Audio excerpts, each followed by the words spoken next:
Productions. This is a special broadcast I'm going to put out for my friend Diane. She's been patiently waiting for this for a couple weeks, and I promised I'd do her a video on evil. What is evil? Living Waters Productions, get it? Living Waters. Thought that was pretty good. Anyhow, cheesy, but it's what it is. I'm the boss. Anyhow, this is going to be a pretty rough video. The lighting is off. The other videos I did earlier today, they came out better because the window was open. I had bright light. As you can see, I got a lamp. See behind my head the reflection in the glass. I got a lamp behind the camera set up, which is terrible lighting. But all part of getting going in this. This is not going to be edited too well. It's going to be rough, raw, and it's going to get out there for you, Diane, ASAP. And this is what you're going to get. I promise other videos will be a little more polished up. My shirt will be ironed. My collar will be up. Have more hair in my head. But anyhow, this video is going to be about evil, and I hope this helps you out and understands it a little bit. Did a little bit of research on it, and here we go. What is evil? Well, everybody thinks, evil's just a bad day. Evil gets involved in your everyday. Is it, evil's a hard thing to understand, and if you don't understand exactly what evil is, well, how are you going to fight it? How are you going to understand what you're going through on a daily basis? Where did evil come from? Who made evil? Was it in God's plan? He was, let's start at the beginning. What did he create? He created the water, the earth, the air, the sea, the stars. He put angels over the stars to rule and move the stars, and everything that he calculated, everything, he has assistants that help him with it, and that's the angels. And I guess there's some kind of hierarchy in the angels that, one angel oversees a bunch of them. I don't know how it works, but he does give you some hints in the Bible that the angels do, make things work. You got your guardian angel. Guardian angel comes down and helps you get in the right direction. Make sure that you're where you're supposed to be, learning the things you're supposed to be learning while we go through this crazy world that Satan rules over, because this is the kingdom of Satan. This is not Jesus's kingdom, God's kingdom.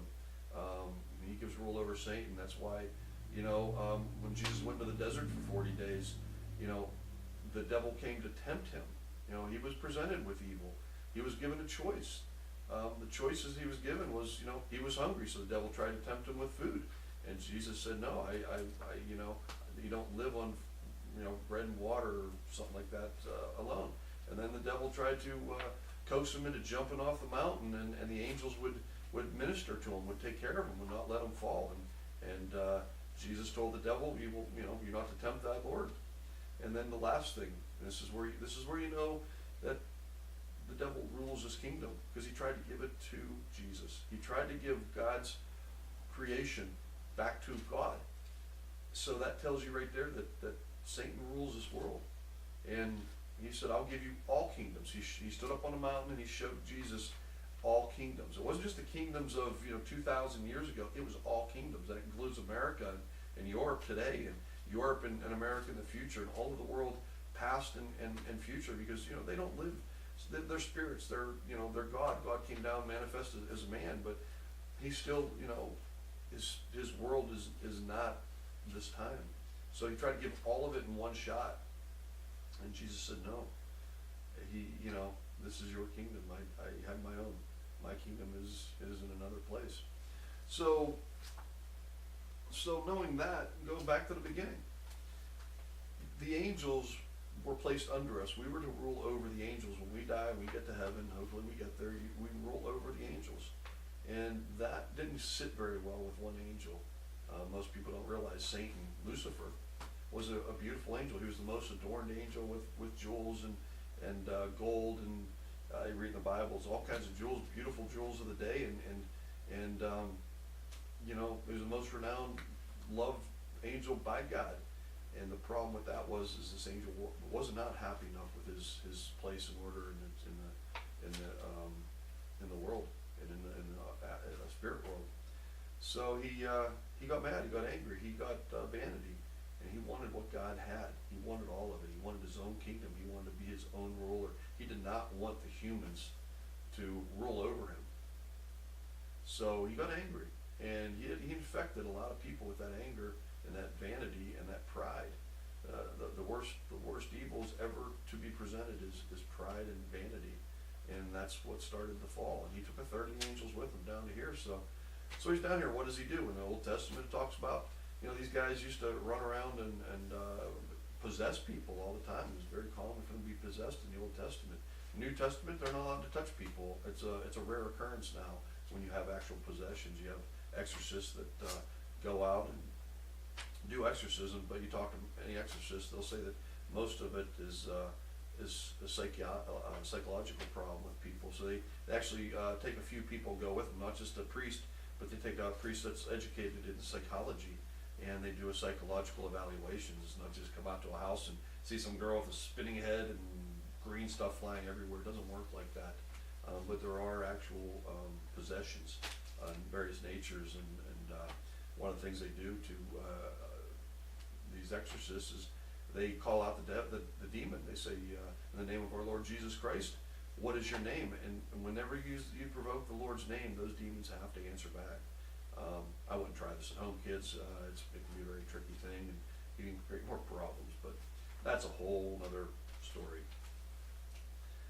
But are those evils, or what we experience every day? Is it the evil of everyday life? Things happen. People get sick, people die, car wrecks, train wrecks. I mean, there's a poor kid in Latrobe got killed recently, and it was a train. Was that evil? Or was that God's plan? God has a major plan for everything. Nothing happens on this planet that God doesn't know and God doesn't allow. He knows everything. If you go to the book of Job, he asks the devil, Lucifer, where have you been? And Lucifer says, I was walking here, to and fro. And what does that mean? Well, he's out, creating mischief, ordering his demons to do this and that, and getting, to suggest people to do things, stupid things. And then God told the devil, go ahead and mess with Job.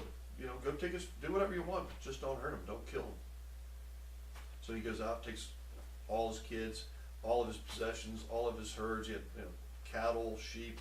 He was the richest man in the world. He lost everything in a snap of a finger, and that was the evil. But was that evil, or was that God's plan? And what did Job do? He got down on his knees and he praised the Lord. He said, Lord, you giveth, and Lord, you take it away. I accept whatever you do. All the punishment, I wish I was not born because it affected my children and everybody else. But I won't curse you. I won't feel bad. I will still love you and understand that you have the master plan, and I trust in your plan, whatever that is. So Job shows a very powerful love for God. It's hard not to hate God sometimes in our human ways. Something happens we don't like and we don't understand, but you got to understand there's a bigger plan to it. And then it goes on where the devil, God calls the devil and says, hey, where you been? He says, still walking to and fro. And God says, well, you still don't believe Job is a great lover of me? Well, go ahead and do some more stuff. And read the Bible. It tells you that Job gets infested. He has boils all over his face. His wife turns from him and says, you'd be better off dead. Nobody wants you. His friends come to him and says, what have you done? What did you do to tick God off today? Look at you. You must have done something wrong. We still have our stuff. We still our health, we have our convertibles, we have all our cattle, we have a beautiful mansion, and they're looking at Job, blaming him for his problems. Well, it wasn't him, it was God. God did this to prove a point. He let the devil, he's proven a point to everybody down here. He's proven a point to the devil, he's proven a point to Job's friends, he's proven a point to his wife, and in the end, Job praises God. He confronts God. He says, what's going on? And God says, hey, were you here? Or did you see what I stored up in for hail? Did you see the storehouses of rain? Do you know how I made the universe? And he smacks Job down pretty good. He says, you don't get it, man. I have a plan. Every drop, every snowflake, every ounce of water, every hail and storm, that's me. I do it for a reason. If it doesn't rain, the plants won't grow. Bad things happen to good people. And Job accepted that answer and still prayed God. Never once has Job